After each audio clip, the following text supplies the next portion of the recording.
জয় রাধা মাধব কুঞ্জ বিহারী জয় বাজা সোজাসুজি বাজা গোপী জন বল্লভ গিরিবরধারী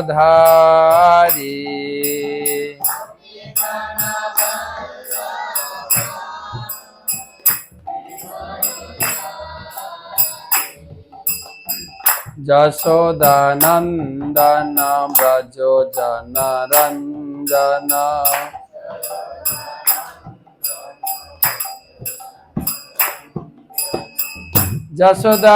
যশোদানন্দন ব্রজ জনরঞ্জন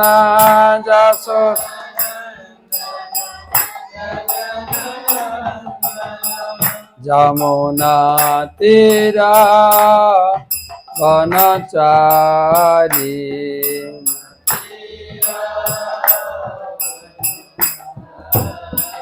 জয় রাধা মাধব কুঞ্জ বিহারী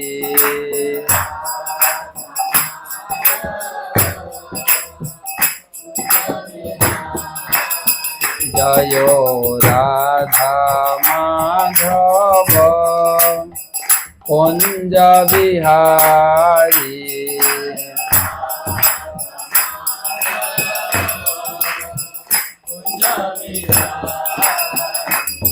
হরে কৃষ্ণ হরে কৃষ্ণ কৃষ্ণ কৃষ্ণ হরে হরে হরে রাম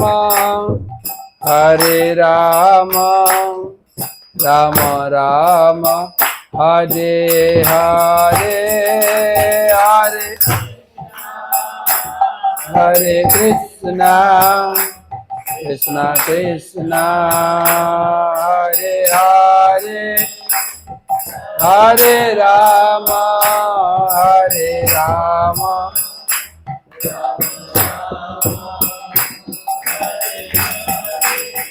হরে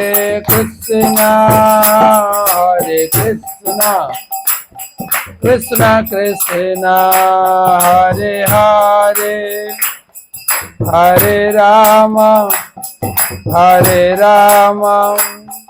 রাম রাম হরে হরে হরে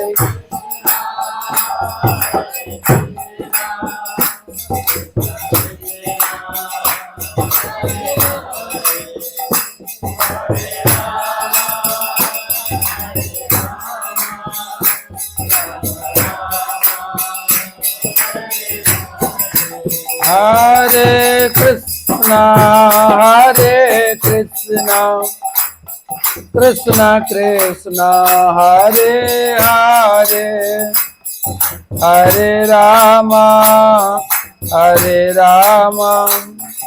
রাম রাম হরে হরে হরে কৃষ্ণ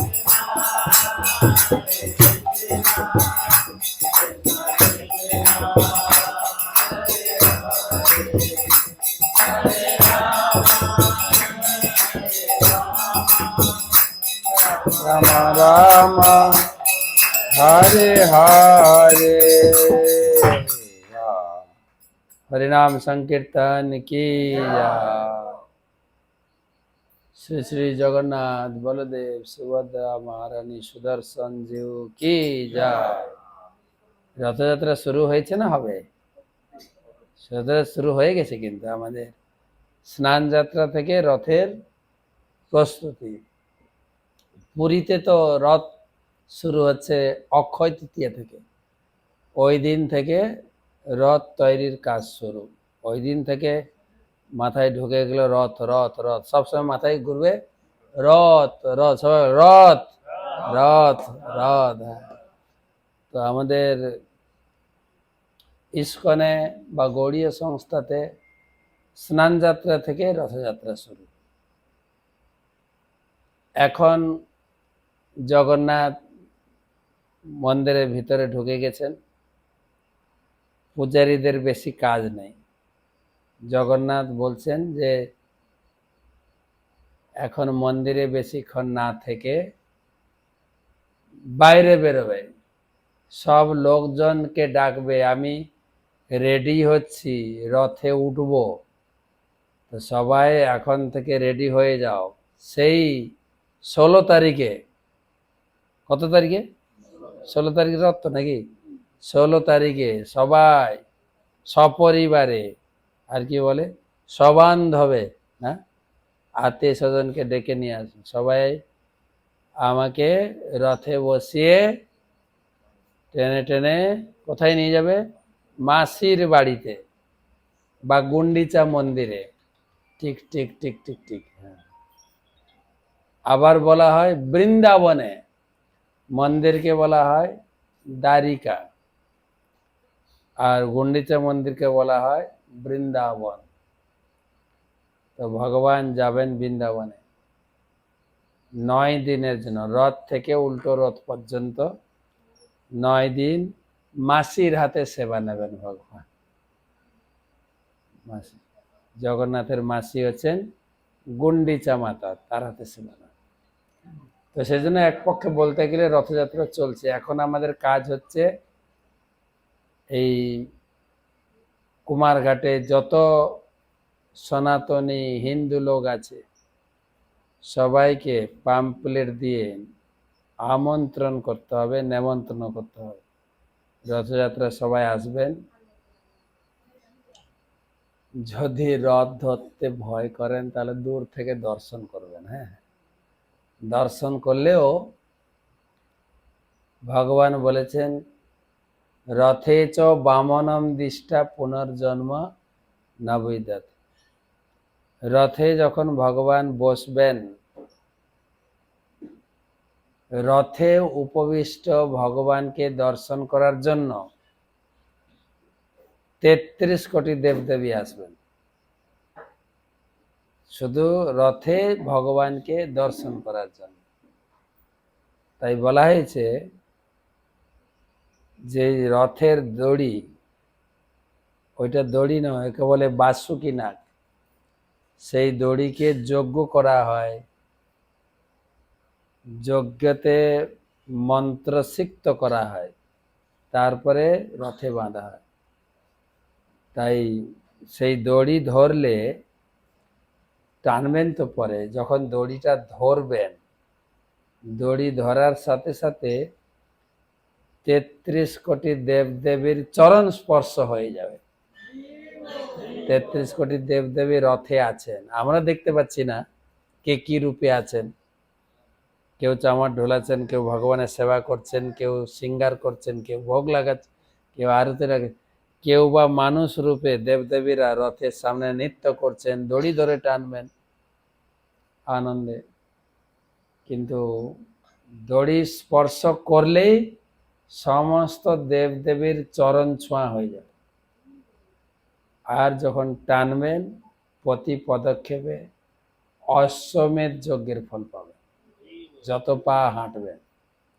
কিছু ভক্ত আছে প্রথম থেকে যে রথের দড়ি ধরে টানা শুরু করে একদম শেষ পর্যন্ত ছাড়েই না, এত আনন্দ পায়। আর মাঝে মাঝে জগন্নাথকে ভোগ লাগবে, সেই প্রসাদগুলো খাবে। হ্যাঁ, মাঝে মাঝে ভোগ লাগাবে না, অনেক জায়গায় ভোগ লাগাতে হবে, অনেক জায়গায়। রাস্তায় যেতে যেতে ফল দোকান দেখলে ওর সামনে দাঁড় করে দেবে, সব ভক্তরা ফল কিনে ভোগ লাগাবে, দোকানদারও ভোগ লাগাবে, বারে বারে ভোগ লাগাতে। জগন্নাথ হচ্ছেন আমাদের পরম পূজ্য ভক্তি পুরুষোত্তম মহারাজ বলেন ইটিং গড, যতবার খাওয়াতে হবে। আমাদের প্রভুপাদ 2 ভগবান দিয়েছেন, চৈতন্য মহাপ্রভু হচ্ছেন ড্যান্সিং গড, আর জগন্নাথ হচ্ছেন ইটিং গড। সারাদিন খাবেন আর নাচবেন, রথযাত্রা মহোৎসব। তো সেই এখন স্নান যাত্রার পরে ভগবান মন্দিরে তিনি লক্ষ্মী দেবীর সেবা গ্রহণ করছেন। আমাদের কলিযুগে 3 ভগবান, এক হচ্ছে হরিনাম ভগবান, এতক্ষণ হরিনাম করেছেন, সন্ধ্যা আরতি করেছেন। তারপরে কলিযুগের দ্বিতীয় ভগবান আছেন ভাগবতম। ভাগবতম স্বয়ং ভগবান, যার বাড়িতে ভাগবতম থাকবেন, ভগবান নারায়ণ বলছেন লক্ষ্মীকে নিয়ে তার বাড়িতে বাস করে, তার ঘর ছেড়ে যাই না। আর তৃতীয় ভগবান হচ্ছেন জগন্নাথ। তো হরিনাম হয়েছে, এখন একটু ভাগবত চর্চা করি। ভাগবতের আলোচনা প্রসঙ্গ, চিত্রকেতু মহারাজের প্রসঙ্গ আসছে আলোচনায়। গুরবে গৌরচন্দ্রায় রাধিকায় তদালয়ে কৃষ্ণায় কৃষ্ণ ভক্তায় তদ্ভক্তায় নমো নমঃ। বন্দে অহম শ্রীগুরো শ্রীযুতপদকমলম শ্রীগুরুন বৈষ্ণবাংশ্চ শ্রীরূপম সাগ্রজাতম সহগণ রঘুনাথান্বিতম তম সজীবম সাদ্বৈতম সাবধূতম পরিজন সহিতম কৃষ্ণ চৈতন্য দেবম শ্রীরাধা কৃষ্ণ পাদন সহগণ ললিতা শ্রীবিশাখান্বিতাংশ্চ নমো ওং বিষ্ণুপাদায় কৃষ্ণপ্রেষ্ঠায় ভূতলে শ্রীমতে ভক্তিবেদান্ত স্বামিনিতি নামিনে।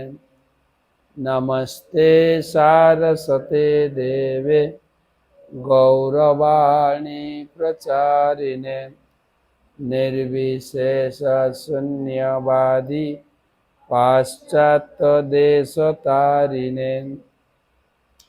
ওম নীলাচল নিবাসায় নিত্যায় পরমাত্মনে বলভদ্র সুভদ্রাভ্যাম জগন্নাথায় তে নমঃ। জয় শ্রী কৃষ্ণ চৈতন্য প্রভু নিত্যানন্দ শ্রী অদ্বৈত গদাধর শ্রীবাসদি শ্রী গৌর ভক্তবৃন্দ। হরে কৃষ্ণ কৃষ্ণ কৃষ্ণ হরে হরে, হরে রাম রাম রাম হরে হরে। ওং নমো ভগবতে বাসুদেবায়। ওং নমো ভগবতে বাসুদেবায়। ওং নমো ভগবতে বাসুদেবায়। নারায়ণং নমস্কৃত্য নরং চৈব নরোত্তমং দেবীং সরস্বতীং ব্যাসং ততো জয়মুদীরয়েৎ। তমাদিদেবং করুণানিধানং তমালবর্ণং সুহিতাবতারং অপার সংসার সমুদ্র সেতুং ভজামহে ভাগবত স্বরূপম। গ্রন্থরাজ শ্রীমদ্ ভাগবত মহাপুরাণ, ষষ্ঠ স্কন্ধ, চতুর্দশ অধ্যায়। আজকে দ্বিতীয় ক্লাস, ষষ্ঠ শ্লোক থেকে আলোচনা প্রসঙ্গ মহারাজ চিত্রকেতুর শোক। আমাদের প্রসঙ্গ আলোচনা চলছে বৃত্রাসুর ইন্দ্রের সঙ্গে যুদ্ধ করে তিনি মৃত্যুবরণ করে ভগবত ধামে গেছেন এবং যুদ্ধক্ষেত্রে দাঁড়িয়ে তিনি ইন্দ্রকে অনেক ভগবানের নির্দেশ আদেশ এবং ভগবানের কথা শুনিয়েছেন। তো প্রশ্ন ছিল পরীক্ষিত মহারাজের, বৃত্র অসুর, অসুর হওয়া সত্ত্বেও এত বড় ভক্ত হলেন কি করে? গতকালকে আপনারা শুনেছেন যে প্রহ্লাদ মহারাজও তিনি অসুর ঘরে জন্মগ্রহণ করেছিলেন। তিনি অসুর ঘরে জন্মগ্রহণ করে এত বড় ভক্ত। আমাদের একটু বিপরীত লক্ষণ দেখা যায়। ভক্তের ঘরে আমাদের ছেলে মেয়ে জন্মাচ্ছে, ততটা ভক্তির পথে আকর্ষণ নেই। আমাদের ভক্তের বাড়ির ছেলে মেয়ে হচ্ছে অসুর, আর অসুরের বাড়ির ছেলে মেয়ে হয়ে যাচ্ছে ভক্ত। সে কথা কালকের ক্লাসে আমি বলেছি, কিভাবে প্রহ্লাদ মহারাজ অসুরের বাড়িতে জন্মগ্রহণ করেও তিনি কিভাবে এত বড় ভক্তি লাভ করেছিলেন, যার ভক্তিতে আকৃষ্ট হয়ে নরসিংহদেব আবির্ভূত হয়েছে। আর সেই রকম বৃত্রাসুর এত বড় ভক্ত হলেন কি করে, সেই প্রসঙ্গে আলোচনা আমাদের 1318তম সেমিনার ভাগবতমের উপরে। ষষ্ঠ শ্লোক, বৃত্রস্তু স কথম পাপ সর্বলোকপতাপন ইত্থম দৃঢ়মতি কৃষ্ণ आसीत संग्राम उल्लने। वित्रस्तु स कथम पाप सर्वलोकपतापनः इत्थं दृढ़मति कृष्ण आसीत संग्राम उल्लने। ভয়ঙ্কর যুদ্ধস্থলে উপস্থিত হয়েও সেই কুখ্যাত পাপাত্মা অসুর, সে সর্বদা অন্যদের দুঃখ দুর্দশা ও উৎকণ্ঠার কারণ ছিল। সে কিভাবে এই প্রকার মহান কৃষ্ণ ভক্ত হয়েছিল? অসুর হচ্ছেন যারা ভগবানের ভক্ত নয়। এই জগতে অসুর আর ভক্ত পদ্মপুরাণে ডেফিনেশন দেওয়া হয়েছে, সংজ্ঞা, কারা অসুর আর কারা ভক্ত। বলা হয়েছে বিষ্ণু ভক্ত স্মিত দৈব আসুরম তৎ বিপর্যয়। এই জগতে অনেক প্রকার ধর্মের কথা দেখা যায়। এই সনাতন ধর্মে কত ধর্মের আলাদা আলাদা ভাগ,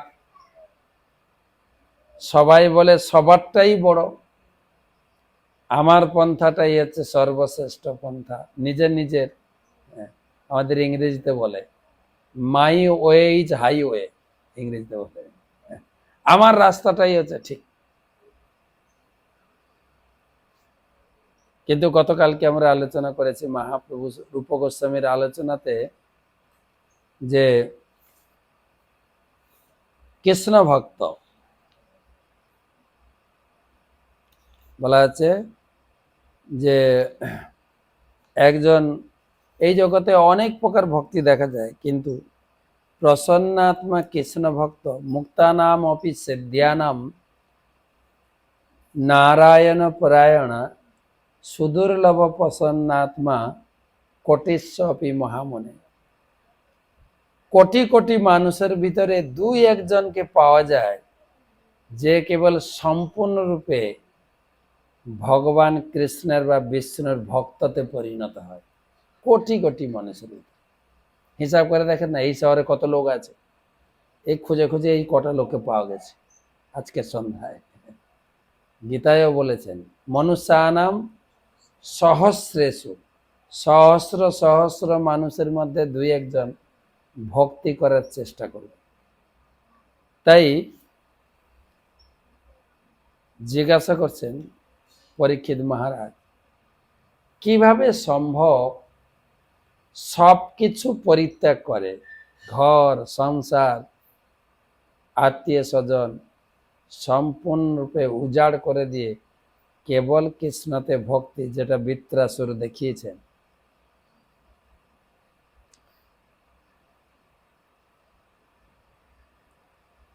অত্র ন সংশয়ো ভূয়ং ছতু কৌতূহলং প্রভো য পৌরুষেণ সমরে সহস্রাক্ষ মতোষয়ৎ। অত্র ন সংশয়ো ভূয়ং ছতু শ্রোতুম কৌতূহল প্রভো য পৌরুষেণ সমরে সহস্রাক্ষ মতঃ সয়ৎ। আমার খুব জানতে ইচ্ছা করছে, হে প্রভু সুখদেব গোস্বামী বিত্র পাপাত্মা অসুর হলেও যুদ্ধে শ্রেষ্ঠ ক্ষত্রিয় চতিত পৌরুষ প্রদর্শন করেছিলেন, দেবরাজ ইন্দ্রকে সন্তুষ্ট করেছিলেন। এই প্রকার অসুর কিভাবে ভগবান কৃষ্ণের মহান ভক্ত হয়েছিলেন, এই বিষয়ে আমার অত্যন্ত সন্দেহ উপস্থিত হয়েছে। আপনার কাছে তার কারণ শ্রবণ করতে অত্যন্ত কৌতূহল জন্মেছে। আপনি দয়া করে বলুন, বৃত্র এত বড় অসুর হওয়া সত্ত্বেও ভগবানের ভক্ত হলো কি করে? শ্রী সুত উবাচ পরীক্ষিত হত সংপ্রশ্ন ভগবান বাদরায়ণী নিসম্য শ্রদ্ধানস্য পতিনন্দ বচ ব্রবীত। শ্রী সুত গোস্বামী বললেন, শ্রদ্ধাবান মহারাজ পরীক্ষিতের যুক্তিযুক্ত প্রশ্ন শ্রবণ করে মহর্ষি সুখদেব গোস্বামী গভীর স্নেহ সহকারে তার শিষ্যকে বলেছিলেন। শ্রী শুক উবাচ শৃণুয়াস্বহিত রাজন নিহিতহাস ইতিহাসম মিমম যথা শ্রুতম দ্বৈপায়নমুখাৎ নারদ দেবলাদপি। শ্রী সুখদেব গোস্বামী বললেন, হে রাজন, ব্যাসদেব, নারদ, দেবল ঋষির শ্রীমুখ থেকে যে ইতিহাস আমি শ্রবণ করেছি সেই কথাই আমি তোমাকে বলবো, তুমি মনোযোগ সহকারে শ্রবণ করো। শ্রীমদ্ ভাগবতম পুরো ইতিহাস আর কাহিনীতে ভর্তি। গীতা হচ্ছে ল বুক, গীতা একদম আইন গ্রন্থের মতো, শুধু নির্দেশ। আর ভাগবত হচ্ছে কাহিনীতে ভরা, বিভিন্ন প্রকার কাহিনী, এবং গীতার প্রত্যেকটি শ্লোকের উপর কাহিনী বর্ণনা করা হয়েছে।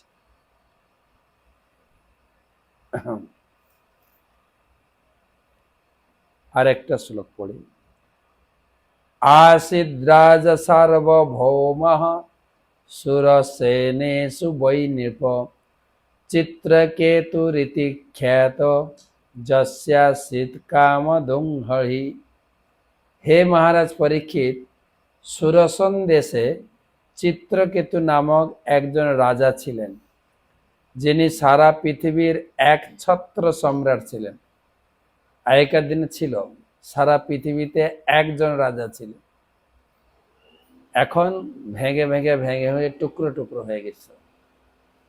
তবে রাজা তো নেই, এখন চলছে মন্ত্রী, কোয়ালিশন সরকার বলে বা গণতন্ত্র বলে। রাজতন্ত্র নেই, এখন আছে গণতন্ত্র। একজন সিদ্ধান্ত নিতে পারবে না, আবার পাবলিকের কথাই চলতে হবে। হ্যাঁ, প্রভুপাদ বলেছেন ডেমোক্রেসি সরকার। আবার কোথায় কোথাও কৌতুক করে বলেছে ডিমন ক্রেসি সরকার, ডিমন ক্রেজি। সব রাজনীতিবিদরা হচ্ছেন ডিমন। ডিমন মানে বাংলাটা না বললে ভালো মনে হয়, ডিমন ক্রেজি। প্রভুপাদ বলেছে। প্রভুপাদ এত বড় বড় কথা বলেছেন আর লেখা হয়েছে, কেউ প্রতিবাদ করেন কিন্তু, পড়ছে ভাগবত।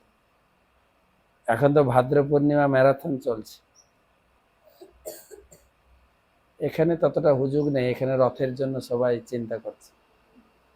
আমাদের মায়াপুরে চলছে, মাত্র 11,000 সেট ভাগবতম বিক্রি করতে হবে 3 মাসে, একদম যোজনা দিয়ে দিয়েছে, আর চলছেও।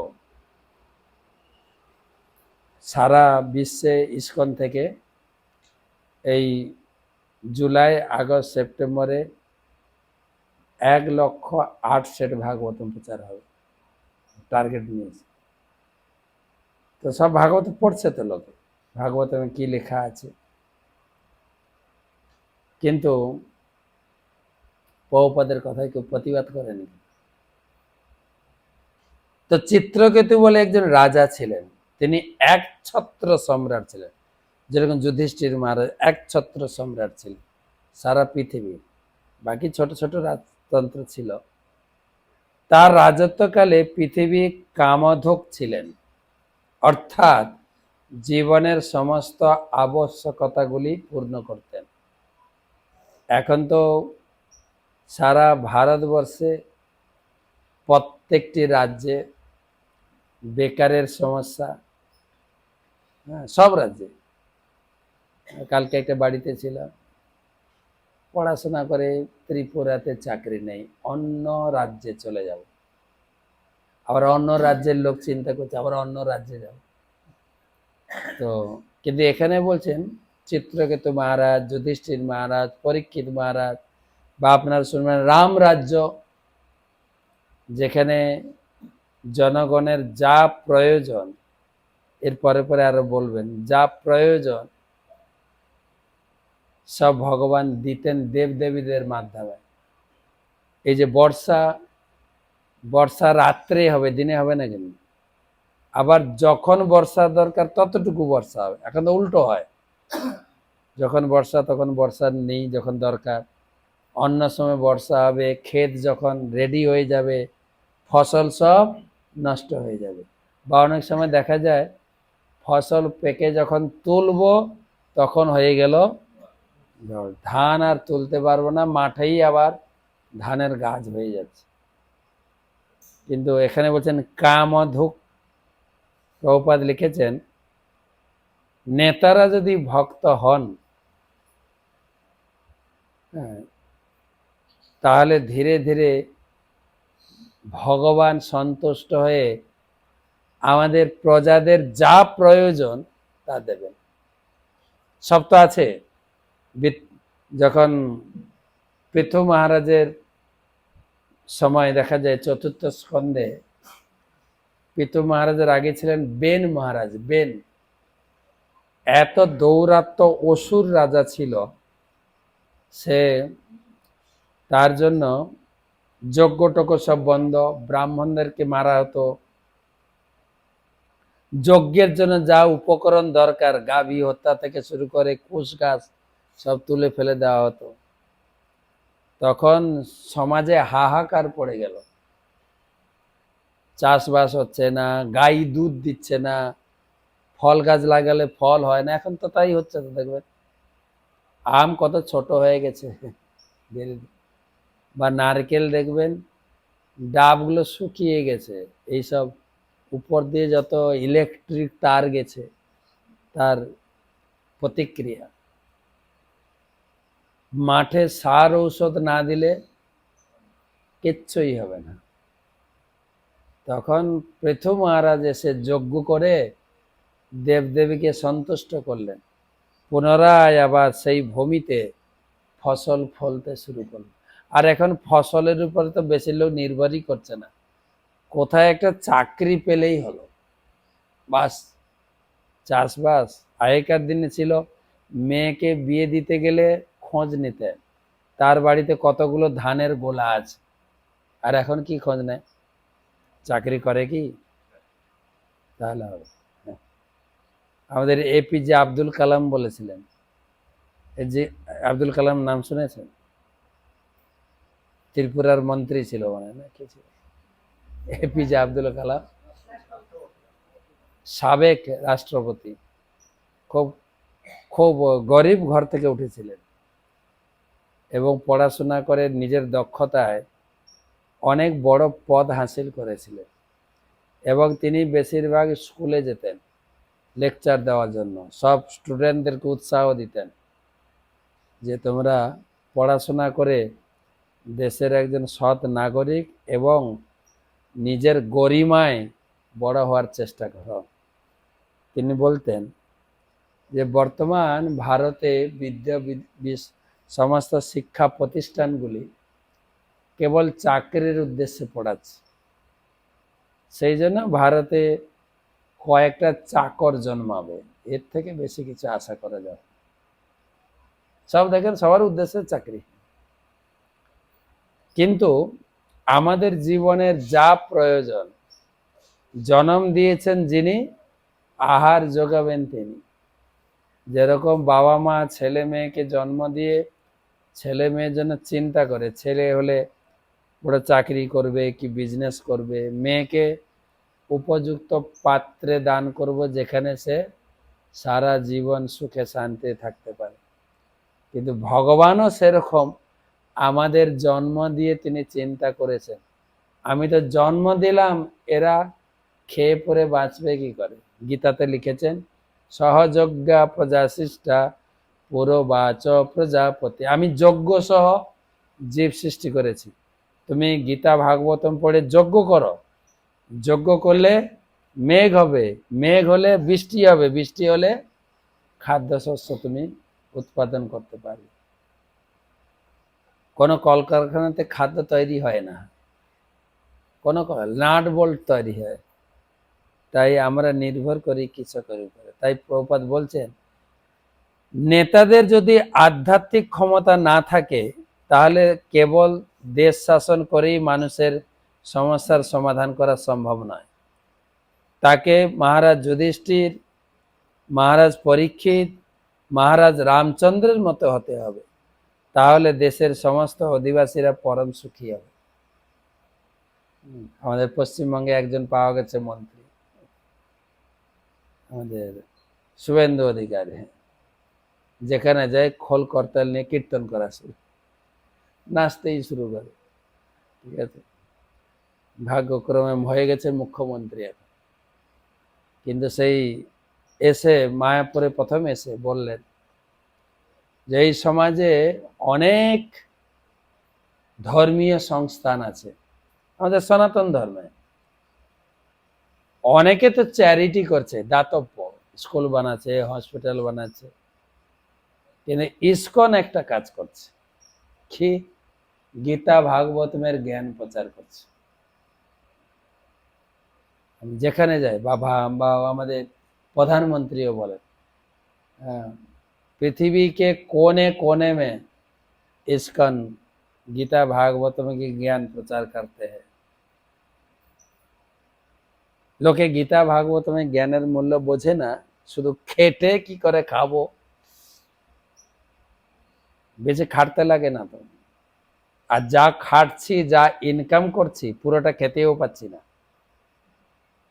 আগেকার দিনের লোক বলুন তো কি ইনকাম ছিল, এক একটা বাড়িতে 6টা 7টা 8টা বাচ্চা, বছরে একবার চাষ হতো এই বর্ষাকালে, সারা বছর মাঠ খালি শুকনো পড়ে থাকে, 4 মাস কাজ আর কিছু নেই, বাকি বছর দুঘর আত্মীয় বাড়ি ঘুরে বেড়া, মেলা দেখো, এইসব করতে, তাস খেলতে কাটে। আর এখন ইনকাম দেখেন, 3-3বার চাষ হচ্ছে, ঘরে বসে ইনকাম করছে, বিজনেস করছে, তবুও পেট ভরছে না, সরকারকে দিতে হচ্ছে। জানি না এই সরকার, একবার দেখছিলাম যে আমাদের ত্রিপুরা সরকার রেশন দিচ্ছে 5 কিলো করে চাল, কত কিছু দিচ্ছে। আমাদের পশ্চিমবঙ্গের সরকার তো, আগের সরকার ছিল 1,500 টাকা দিত, এখন সরকার এসছে 3,000 টাকা মহিলাদের টাকা ঢুকলো। আর শুধু তাই না, মহিলাদের বাস ভাড়া ফ্রি। আপনি মালদা থেকে দীঘা যান, কমপক্ষে আপনার 1,000-1,200 টাকা বাস ভাড়া ফ্রি। আমি বলছি যে আর মহিলাদেরকে ঘরে রাখা যাবে না, সব ঘর ছেড়ে ঘুরে বেড়াবে, টাকা লাগছে না। আর এখন পুরুষদের কাছে টাকা নেই, টাকা কার কাছে? মহিলাদের কাছে। 9-এ উঠলেই সাইকেল, তারপরে 11-এ উঠলেই মোবাইল, আবার এখন দিচ্ছে, স্কুটি দিচ্ছে, যদি একটু ভালো স্ট্যান্ডার্ডে মার্ক আনতে পারে, স্কুটি। তারপরে 18 বছর হলে কন্যাশ্রী, বিয়ে হলে রূপশ্রী, বিয়ের পরে সারা জীবন খাওয়াবে 3,000 টাকা করে মাস, আবার গাড়ি ফ্রি। হ্যাঁ, একজন নেতা বলছে, নেত্রী বলছে, যখন আগের সরকার ছিল, আগেকার দিনের মহিলারা পুরুষের কাছে টাকা চাইতো, যে একটু হাত খরচা দাও না, মুখ ঝটকা দিত, সেই তো দিলাম আবার। এখন পুরুষরা চাইবে মহিলাদের কাছে, 100 টাকা দাও না, পেট্রোল ভরবো। দিন প্রভুপাদ বলছে এই সব করে লোকের পেট ভরানো যাবে না। আবার দেখবে 3,000-এর উপরে যে বেশি দেবে তাকে ভরবে, পেট ভরছে না লোক। তাই বলছেন যদি পরীক্ষিত মহারাজ, রাম রাজ্য এরকম রাজা হন। আমাদের উড়িষ্যাতে ভগবানের উপরে খুব ভরসা করে লোকে, তারা বলে জগতের রাজা হচ্ছেন জগন্নাথ। আপনারা জানবেন প্রায় 2000 সালে, 2000-এ একটা বড় সাইক্লোন হয়েছিল, উড়িষ্যাতে অনেক ক্ষয়ক্ষতি হয়েছিল। তো তার পরে 2 মাস পরে আমি পুরী গেছিলাম, জিজ্ঞেস করছি আপনাদের এখানে কোনো ক্ষয়ক্ষতি হয়নি? বলছে না, পুরীতে কিছুই হয়নি। কেন? জগন্নাথ আছেন না। যে দেশের জগনারায়ণ সেই দেশের কৌনসি রাজার নাহিক প্রয়োজন। উড়িয়াতে বলে, যে দেশের জগন্নাথ আছেন সেই দেশের আর কোনো রাজাকে দরকার নাই। বলে জগন্নাথের তো হাত পা কিছু নেই, কাজ করে কি করে? তখন বলছে হাত তো নাহি গোড় নাই, হাত নেই বা গোড় মানে পা, যার হাত পা নেই তার কামরও সীমা নাই, তার কাজেরও সীমা নাই। হাত পা নেই তো আমরা দেখতে পাই না, হাত পা আছে কি না? আছে, হ্যাঁ না? হাত পা থাক না থাক, ওই পুরীতে বসে সব জায়গায় কন্ট্রোল করছে। গতকালকে মনে আলোচনা করছিলাম যে জগন্নাথ রাত্রিতে আমাদের মন্দির বন্ধ হয়, এখন তো বন্ধ আছে, কিন্তু যখন মন্দির খোলা ছিল পাগড়ি থাকতো, গলায় মালা থাকতো, দিনের বেলা কত রকম সাজানো। রাত্রে যখন ঠাকুরকে শয়ন দেওয়া হয় তখন কি করা হয়? পাগড়ি খুলে দেওয়া হয়, গয়নাগাটি একটু কমিয়ে দেয়, বা আমরাও যেরকম সেজে গুজে বসছি, রাত্রে শুতে যাব যখন একটা নাইট ড্রেস, পাতলা কাপড় পরে শুয়ে যাব, তাই না? কিন্তু জগন্নাথ পুরীতে উল্টো। জগন্নাথ পুরীতে রাত্রে যখন মন্দির বন্ধ হবে তখন আরো গর্জিয়াস ড্রেস পরানো হবে। কেন না? জগন্নাথ ঘুমাতে পারে না, তো ঘুমাতে গেলে চোখ বন্ধ করতে না, চোখ বন্ধ করো, বন্ধ করো। হ্যাঁ, জগন্নাথের চোখের উপর পাতা নেই, তো সব সময় চোখটা খোলা। সেজন্য উড়িষ্যাতে বলে চোখা আঁকি সবু দেখুছি।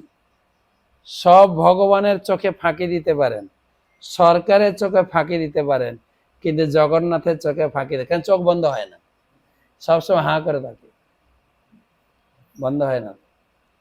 তাই দিনের বেলা তো জনসাধারণকে দর্শন দিয়েছেন, রাত্রে আসবেন কে?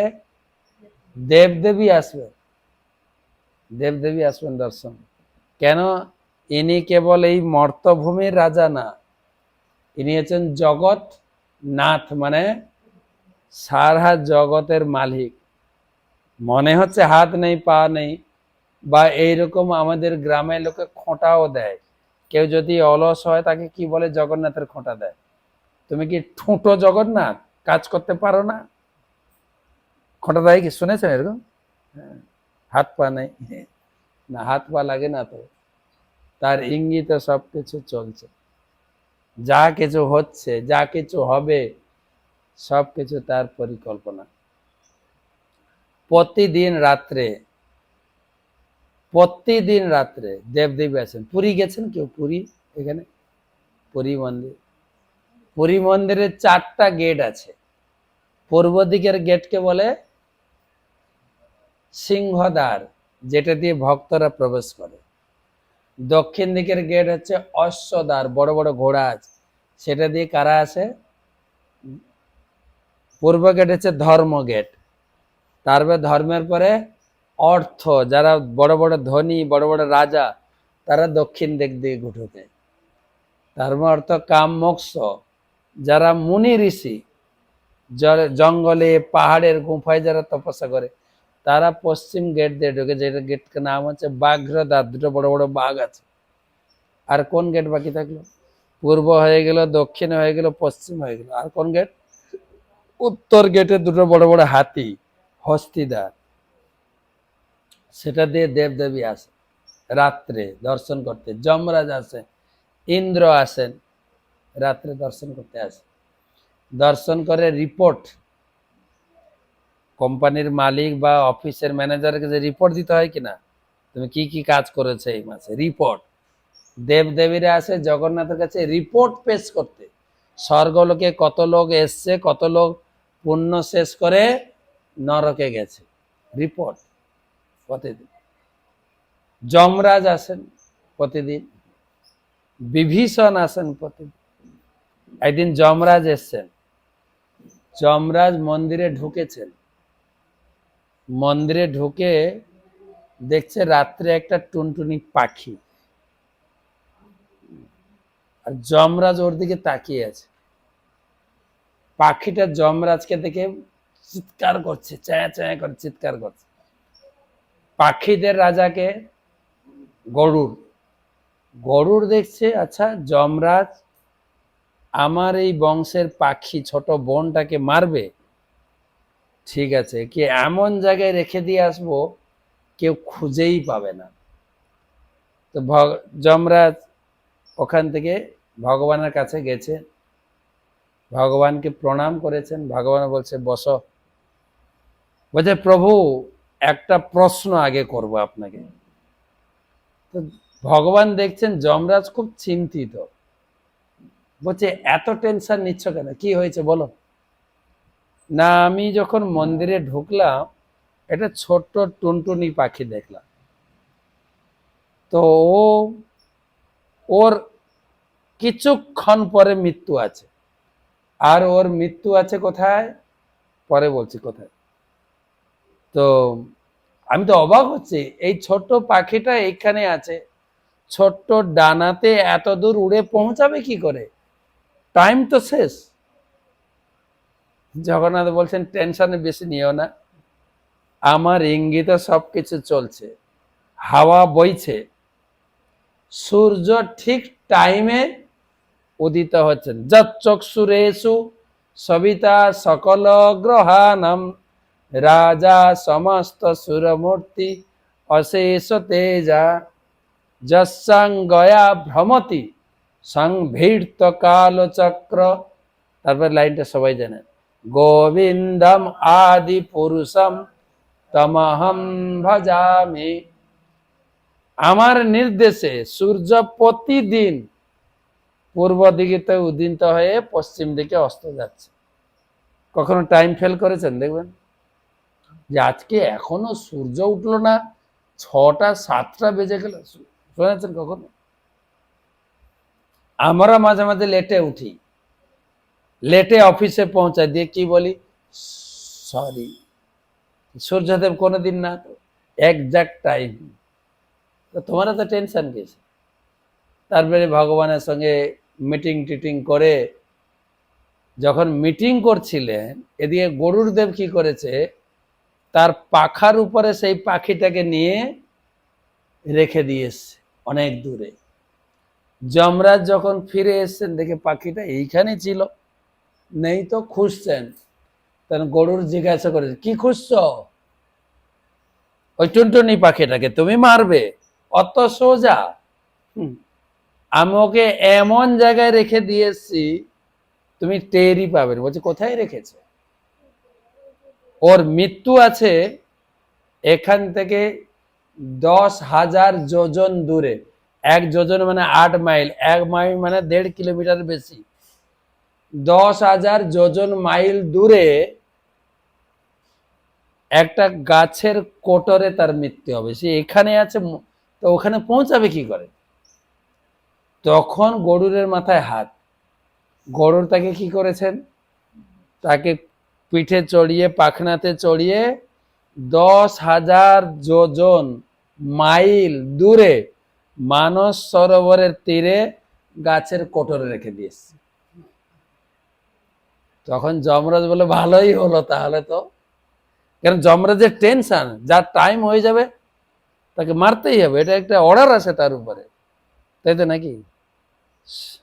সরকারের পুলিশের উপরে অর্ডার থাকে না, এই টাইমের ভিতরে ওকে ধরে নিয়ে আসে, অর্ডার আছে। তো তখন গরুদেবের এখানে থাকলে পাখিটা মরতো না, কিন্তু পাখিটা ওখানে পৌঁছাতেও পারতো না। কে হেল্প করলো?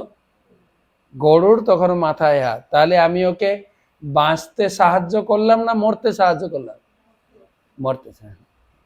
ভগবানের যোজনা দেখেন। তাই আমরা অনেক প্ল্যান পরিকল্পনা করি, তোমাকে আমি বাঁচিয়ে দিলাম, না, কেউ কাউকে বাঁচাতে পারে না, ডাক্তারও কাউকে বাঁচাতে পারে না। তাই ডাক্তার চালাকি করে অপারেশন থিয়েটারে ঢোকার আগে বন্ড সই করে নেয়। মরলে কিন্তু আমি দায়ী না, কিন্তু বাঁচলে কিন্তু ওদের সুনাম।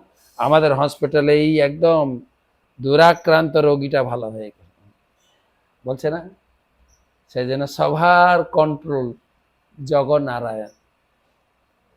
আরেকজন দেবতার কথা বলে অনেক কাহিনী আছে। এসছেন ইন্দ্র। ইন্দ্রকে জানো তো? ইন্দ্র কোথাকার লোক? স্বর্গের রাজা। ওনাকে আসতে হয়, রিপোর্ট দিতে হবে তো, আজকে কত লোক স্বর্গে এলো, কত লোক স্বর্গ থেকে পুণ্য শেষ করে গেল।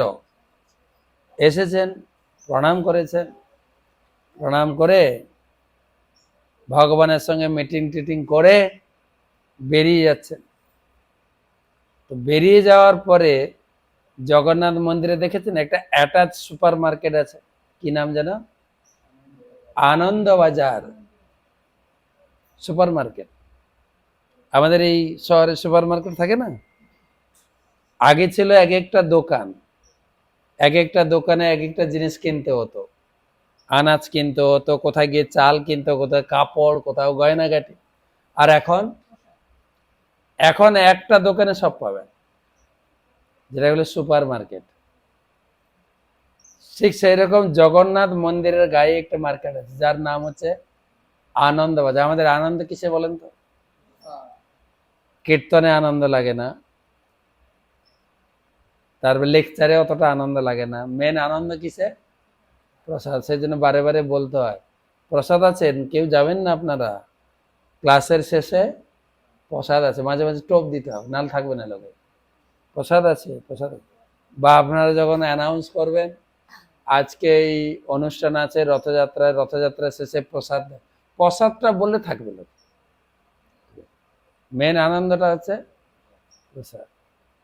তো সেই মার্কেটের নাম হচ্ছে আনন্দ বাজার। তো ইন্দ্র ঢুকেছেন, সেই বাজারে কি পাওয়া যায়? কাপড় চোপড় আনাজ কিছু পাওয়া যায় না, কিন্তু কি পাওয়া যায়? প্রসাদ। দুই রকমের প্রসাদ পাওয়া যায়, একটা হচ্ছে কাঁচা প্রসাদ আর একটা হচ্ছে পাক্কা প্রসাদ। কাঁচা প্রসাদ মানে গরম গরম রাইস, ডাল, সবজি, যেটা সঙ্গে সঙ্গে খেতে পারবেন, ওটা বেশিক্ষণ থাকে না।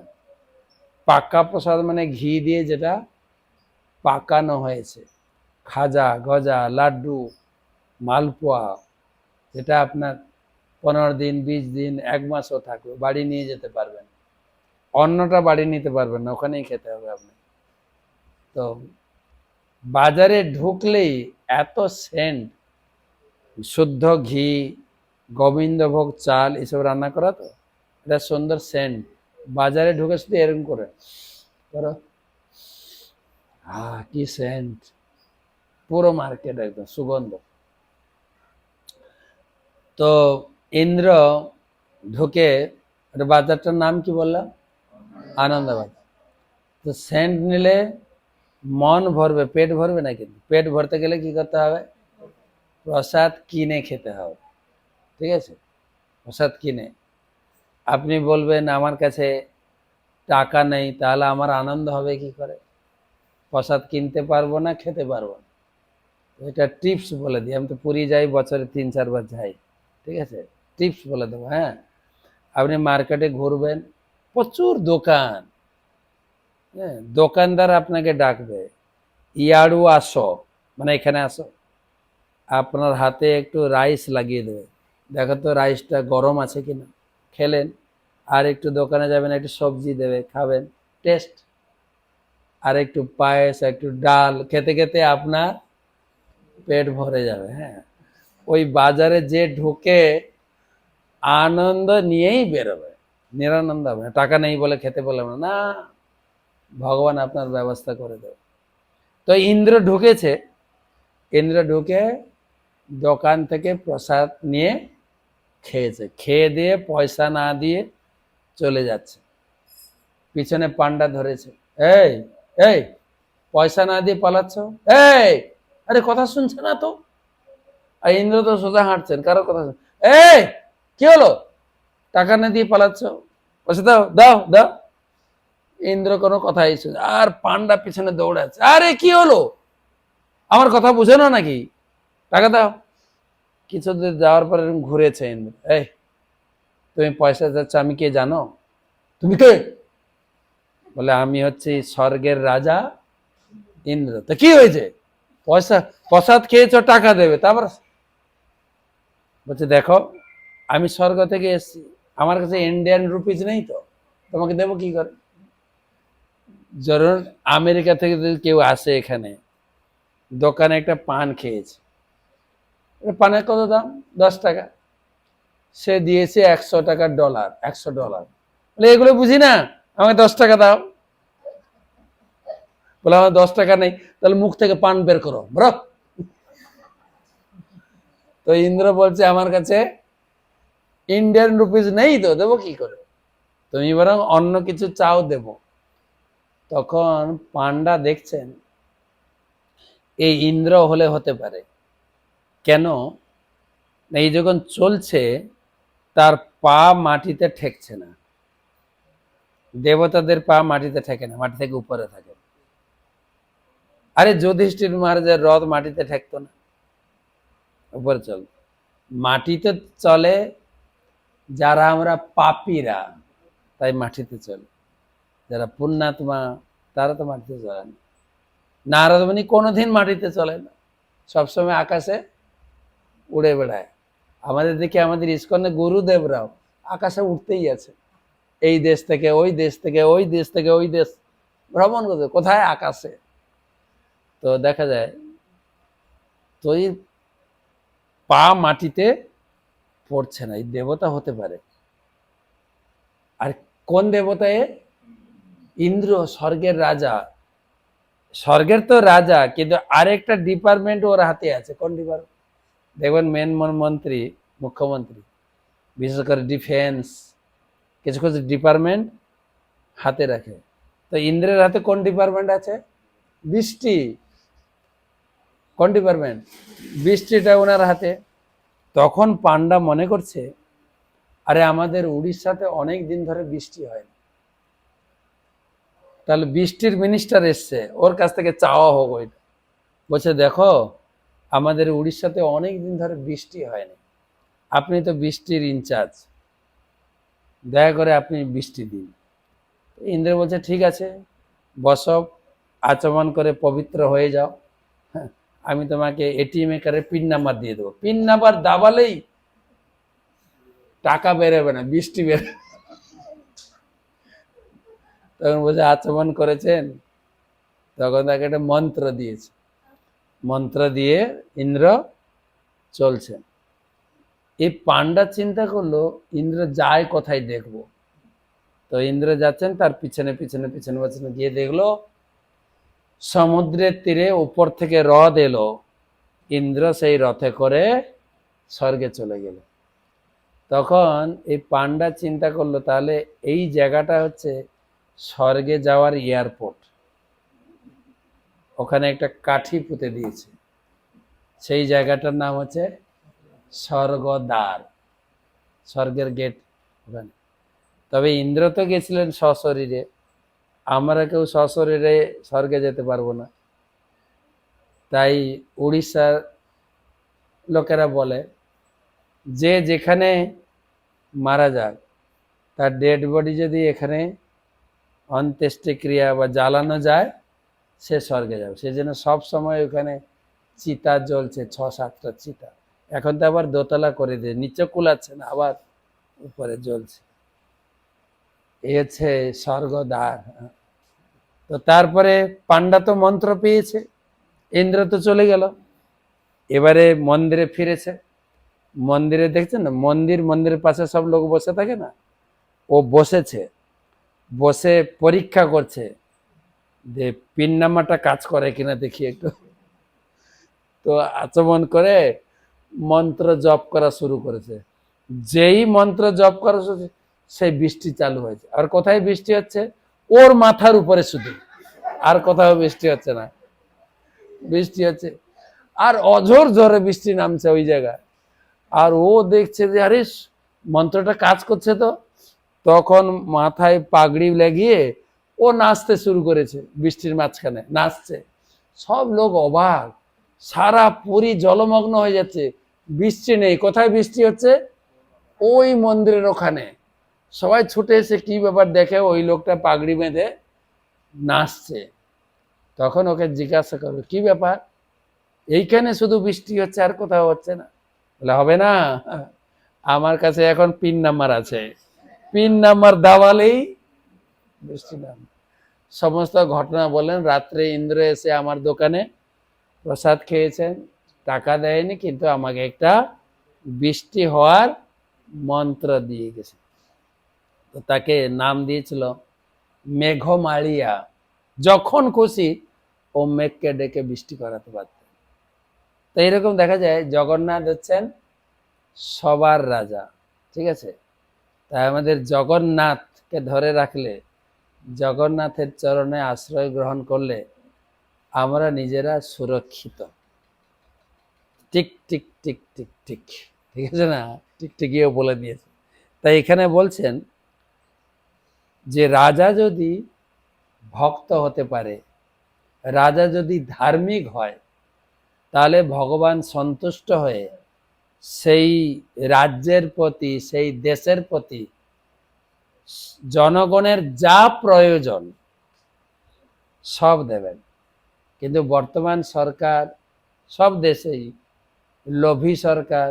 হ্যাঁ, 5 বছর গদিতে টিকে থাকার জন্য কিছু কিছু লোককে মোটামুটি খাইয়ে দাইয়ে রেশন টেশন দিয়ে যাবে, কিন্তু ধর্ম তো করছে না, তো বা ধর্মের প্রচারও করছে না।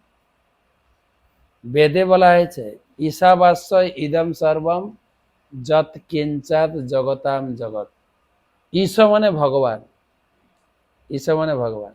আমাদের সোসাইটির নামও ইস্কন। পরম পূজ্য শ্রী শ্রীমৎ সুবক স্বামী গুরু মহারাজ বলেন ইস্কন কেন জানো না? আমরা হচ্ছে ঈশ্বরের কণ, এইটা জগৎকে বোঝানোর জন্য ইস্কন। ঈশ্বরের কণ, এটা যেন বুঝতে পারে। আমাদের পরিচয় কি? আমরা ঈশ্বরের অংশ, ঈশ্বরের কণ, সেটা জানানোর জন্য ইস্কন। আরেকটা জায়গায় উনি বলছেন লেকচারে, ইস কোন হ্যাঁ, সেইটা জানানোর জন্য ইস্কন। সারা দুনিয়ার লোক জানে না ঈশ্বর কোন হ্যাঁ, যাকে তাকে সব পূজা করছে, সবাইকে ভগবান বলে পূজা করছে। কিন্তু ইস্কন জানাচ্ছে ভগবান একজন, আর সবাই দাস দাসী। একেলা ঈশ্বর কৃষ্ণ, শাস্ত্রের শ্লোক, একেলা ঈশ্বর কৃষ্ণ, আর সব ভৃত্য। যারে জইছে নাচায় সে তৈছে করে নৃত্য। বা ব্রহ্ম সংহিতাতে ঈশ্বর পরম কৃষ্ণ সচ্চিত আনন্দ বিগ্রহ অনাদির আদির গোবিন্দ সর্বকারণ কারণম।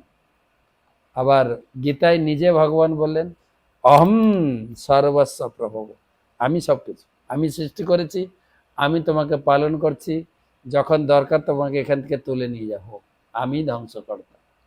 আরেকটা শ্লোকে বলেন সর্বধর্মান পরিত্যাজ মামে, যা যা ধর্ম করছো বন্ধ করো, শুধু কেবল আমার পূজা করো, আমি ভগবান, আর কেউ না। কত জায়গায় বলেছেন। তাই তিনি বলতেন, গুরু মহারাজ বলতেন ইস কোন হ্যাঁ, সেটা জানানোর জন্য ইসকন, আর কেউ না। ইসকন, ইস মানে ঈশ্বর। তো ঈশ্বর ঈশাবাস্য ইদম সর্ব, এই জগতে যা দরকার, যা প্রয়োজন সব ভরপুর আছে, শুধু আপনি লোভ না করলে হলো। মা কস্য সিদ্ধনম। লোভ, দেখবেন উদাহরণ দিচ্ছেন প্রভুপাদ, একটা রাস্তার মোড়ে যদি এক বস্তা চাল বসিয়ে দেন, পশু পাখি আছে যতটুকু খাওয়ার খেয়ে চলে যাবে, এমনকি বানর 2 হাতে গপাগপ খেয়ে গালে ভরবে, দেখুন গালটা উঁচু হয়ে তারপর চলে যাবে, মুখ ভরে গেলে চলে যাবে। গাই গরু আসবে খাবে চলে যাবে, অন্যান্য পশু পাখি আসবে খাবে চলে যাবে। যদি মানুষ যায় পুরো বস্তাটা তুলে নিয়ে চলে যাবে। আজকে তো খাবো, সবাই খাবো, 1 মাস ধরে খাবো, পরিকল্পনা শুধু, সেই জন্য অভাব। যেহেতু আপনি বস্তাটা তুলে নিলেন, বাকি পশু পাখি কি খাবে, বাকি লোকজন কি খাবে? অভাবটা আমরা সৃষ্টি করছি। সেজন্য ছিল ভক্তি সিদ্ধান্ত সরস্বতী ঠাকুর বলেছেন, এই জগতে আমাদের যা প্রয়োজন তার থেকে বেশি আছে, চাহিদার তুলনায় কম আছে। আমাদের চাহিদা যে অনেক বেশি, হিসাব করে দেখেন, আমি তো উদাহরণ দিলাম, আগেকার দিনের একটাই ইনকাম ছিল চাষবাস, একবার আবার, আর এখন কত ইনকাম, তাতেও পেট ভরছে না, তাতেও চিন্তা হচ্ছে। হিন্দুদের বিশেষ করে একটা বাচ্চা হয়েছে, আর একটা বাচ্চা নিতে গেলে খাওয়াবো কি, পড়াবো কি, শাশুড়ি যদি বলে কি গো বৌমা বাচ্চাটা বড় হয়ে গেছে, একটাকে মানুষ করি না, বাস। ভগবানের উপরেও ভরসা হচ্ছে না, আমার আমার ভোগে ভাগ পড়ে যাবে 2-3টা বাচ্চা এসে গেলে। তো এখানে বলা হচ্ছে শাস্ত্রে, ভাগবতমে বা বিভিন্ন কাহিনী গল্পতে বোঝানো হচ্ছে, জন্ম দিয়েছেন যিনি, আহার যোগাবেন তিনি। আরেকটা হিন্দিতে বলেন যে চিটি কো কন ভর দিতে, চিটি মানে পিঁপড়ে, পিঁপড়ের যা খাবার লাগে একটা চালের 1 কোনা হলে তা চলে যায়। হাতি কো মন ভর দিতে, হাতির কত খাবার লাগে, কয়েক মন খাবার লাগে। ও দয়ানিধি সবকো দিতে হ্যাঁ, সবাইকে দিচ্ছে। হাতিরও পেট ভরাচ্ছেন চিটি। কখনো শুনেছেন সে আপনাদের রাজ্য সরকার হোক কেন্দ্র সরকার হোক, এই মানুষদেরকে রেশন দিচ্ছে, মানুষদেরকে টাকা দিচ্ছে, কিন্তু মানুষের তো ইনকাম আছে, আছে না? প্রত্যেক মানুষের, কারো চাকরি, কারো চাষবাস, কারো ব্যবসা, কিছু না কিছু উপায় সবার আছে। আবার দেওয়া দরকার কি? যাদের ইনকাম নেই, পশু পাখি পিঁপড়ের ইনকাম নেই, তারা পড়াশোনা করেনি, তাদেরকে সরকার চাকরিও দিচ্ছে না, আর তাদেরকে রেশনও দিচ্ছে না। কখনো শুনেছেন? হ্যাঁ, এই রাজ্যে কয়েক লক্ষ কোটি পিঁপড়া আছে, 3000 কোটি টাকার গুড় বরাদ্দ করা হয়েছে, সরকার থেকে দেওয়া হবে। শুনেছেন কখনো? না তো। কেন না? ওরা গুড় খেয়ে চলে যাবে, বুথে গিয়ে ভোট দেবে না, এদের খাইয়ে লাভ নেই। কাকে খাওয়াতে হবে? তাহলে ওরা আমাদের 5 বছর খাওয়াবে। সেই জন্য বোকা বানাতে সবাইকে পারে না। তো যারা ধার্মিক, যারা গীতা ভাগবতম পড়ে, তারা বুঝে যে সরকার কি করতে চাইছে। বোকা সাধারণ লোককে বানাতে পারে, আমরা বুঝি না। তা আমাদের একমাত্র উপাস্য দেবতা, আমাদের আশ্রয় হচ্ছে ভগবান। ভগবান চৈতন্য মহাপ্রভু কলিযুগে 3 আশ্রয় দিয়েছেন, বল কৃষ্ণ, ভজ কৃষ্ণ, কর কৃষ্ণ শিক্ষা। বল কৃষ্ণ মানে হরি নামের আশ্রয়, ভজ কৃষ্ণ মানে জগন্নাথের আশ্রয়, আর কর কৃষ্ণ শিক্ষা মানে ভাগবতের আশ্রয়। 3 আশ্রয়ে সুখে থাকুন। অনেকে হয়তো ভাবছেন মহারাজ এত কথা বলছেন, বাস্তবটা কিন্তু তাই না। 2 জন চাকরি করি আর একটা বাচ্চা তাতেও হিমশিম খাচ্ছে, স্কুলের ফি, হসপিটালের ফি। আমরাও বলবো আমাদের কথা। হ্যাঁ, আমরা মঠ মন্দিরে থাকি, না আছে চাকরি, না আছে ব্যবসা, না আছে চাষবাস, কোনো ইনকাম নেই। এই মন্দিরে চলছে তো, প্রতিদিন 10-12 জন করে 3 বেলা খাচ্ছে, ইনকাম আসছে না নাই, নাকি না খেয়ে থাকছে বাচ্চারা বলেন? মায়াপুরে তো 500 লাল কাপড় থাকে, প্রায় 8,000 কমিউনিটি লোক আছে, কোনো ইনকাম নেই, ভালোই খাচ্ছে আছে। আর দেখবেন একদম পোশাক পরে মোটর সাইকেল নিয়ে সব চলছে। শুধু ইনকাম করলেই যে খাবেন তা না কিন্তু। আর যা ইনকাম করছেন পুরো খেতেও পাচ্ছেন না। ডাক্তারবাবু ঠিক বলবেন, ঠিক বলছি না ডাক্তারবাবু? যা ইনকাম করছেন পুরো খেতে পাচ্ছে লোকে, মাত্র 150 গ্রামের চাল ভাত খেতে পারবে, ইনকাম করছেন কত? তো সেই জন্য এই খাওয়া পড়ার জন্য তো চিন্তা করতে লাগে না, কপালে যা আছে ও জুটবে, জঙ্গলে থাকলে ও জুটবে। আর যদি কপালে না থাকে, ঘরে রাজভোগ রেডি থাকলেও আপনার ভাত জুটবে না। হঠাৎ জ্বর এসে গেল, হঠাৎ নিজেরা ঝগড়া করলাম, তোমার হাতের ভাতের থালা আমি খাবো না, যা। হচ্ছে কিনা? হয় কিনা? শাস্ত্রে লেখা আছে, আমি নিজেদেরকে বানিয়ে বলছি না, চৈতন্য ভাগবতম লেখা আছে। নির্ভর করুন ভগবানের উপরে, ছেলে মেয়েদেরকে শেখান। আমাদের এটা হচ্ছে পারিবারিক নিয়ম, সকালে উঠে ঈশ্বরকে প্রণাম করে, গুরুজনদেরকে প্রণাম করে আমরা কাজ শুরু করব, পড়াশোনা শুরু করব। এই শিক্ষা গীতা ভাগবত দেওয়া আছে। আজকে এই পর্যন্ত থাক, শুভরাত্রি, কালকে দেখা হবে।